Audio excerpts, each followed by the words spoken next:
यहाँ पर मैं गेहूँ धो रही हूँ। गेहूँ काफ़ी दिनों से रखे हुए थे, शादी वादी के चक्कर में लगे रहे ना, तो ये गेहूँ धरे रह गए और हम आटा ला के मंगा के दुकान से ला के खाते रहे। अब ये मेरे को धूप थोड़ी सी सही निकली तो मुझे लगा कि अब इन्हें धो लेना चाहिए। तो सारे कई महीने के इकट्ठे हो रखे थे तो मैं गेहूँ धोने लग गई थी और धूप अच्छी आ रही थी, तो फिर ऊपर हमने धो के ये गेहूँ डाल दिए।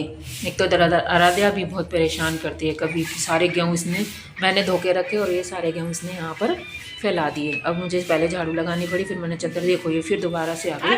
ये चादर बिछाई हुई है ना, इसी के ऊपर घूंगा के फिर चली जाती। इसकी मम्मी डांट भी रही थी लेकिन इसने नहीं मानी, तो इसने सारे गेहूँ धुले धुलाए मेरे खाट पर से उठा उठा के यहाँ पर फेंक दिए। अब उनको सफा करके फिर दोबारा से यहाँ डालूँगी। अब ये शाम के बज चुके हैं 5:30, शाम के 5 बजे। पालक रखा हुआ था, बाज़ार से पालक लाई थी तो पालक मान के धोने के लिए रख दिया। उबल रहा है, यहाँ दूध भी उबल रहा है मेरा। तो आज हम देखो पालक अंडा करी बनाएंगे, लेकिन अभी उबल ही रहा है पालक और इधर दूध उबल रहा है। और ये हमारे यहाँ पर लहसुन हो रखा है, हमने अपने गमलों में लहसुन बो रखा है, तो उसी की कली लेके आई थी काट के डालने के लिए सब्जी में। तो वही देखो मैं दिखा रही हूँ, ये यहाँ पे इतना सारा रखा है, रुमाल में बांध के भीगा करके हम रख देते हैं तो इसको थोड़ा सा हरा रह आएगा। और थोड़ा थोड़ा करके मैं सब्जी में डाल लूँगी। और यहाँ पर ये सब्जी के काटने के लिए मैं पालक में डालने के लहसुन की कलियाँ जो मैंने दिखाई ना आपको, वो लेके आई थी, तो उन्हीं को काट लूँगी, सारा सामान कर लूँगी, काट पीट के रख लूँगी।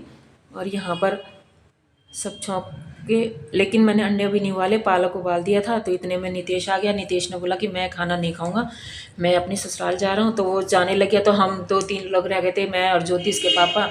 तो हमने बोला कि अंडा पालक नहीं बनाते क्योंकि वो ज़्यादा हो जाएगा और फिर कौन खाएगा, इसलिए फिर हमने सोचा कि हम अंडे की भुजिया बना लेते हैं। तो इसलिए मैं प्याज व्याज काट के रख दूँगी और फिर शाम रात के खाने में फिर हम अंडे की कुछ नहीं बनाया, फिर अंडे की भुजिया और रोटी वही बना के खा ली। अब पालक उबाल के फिर रख दिया, मैंने कहा सुबह यूज़ कर लेंगे पालक को। तो यहाँ पर ये टमाटर प्याज वगैरह मैं काट के रख रही हूँ। फिर उन्हें रोटी खा के फिर मैंने उस टाइम में फिर अंडे की भुजिया बना दी। तो उसी से हम लोगों ने अंडे की भुजिया से ही रोटी खा ली। और कुछ दिन की हमारी दाल रखी हुई थी तो मैंने दाल को भी फ्राई कर लिया था। दाल फ्राई करके अंडे की भुजिया और दाल रोटी हो गई हमारी तो शाम को। और नितेश अपने ससुराल गया हुआ था क्योंकि काजल वहाँ गई हुई है, उसका सामान कुछ रह गया तो वो देने के लिए गया था। तो वो वहाँ से ही खाना वाना खा के आ गया। उसका भाई बड़ा वाला है, बुआ का लड़का, वो दोनों ही गए थे शादी के लड्डू वड्डू देने के लिए।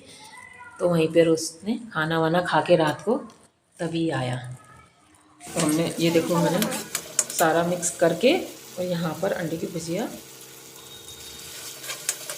अंडा फ्राई कर दिया अंडे की भुजिया में।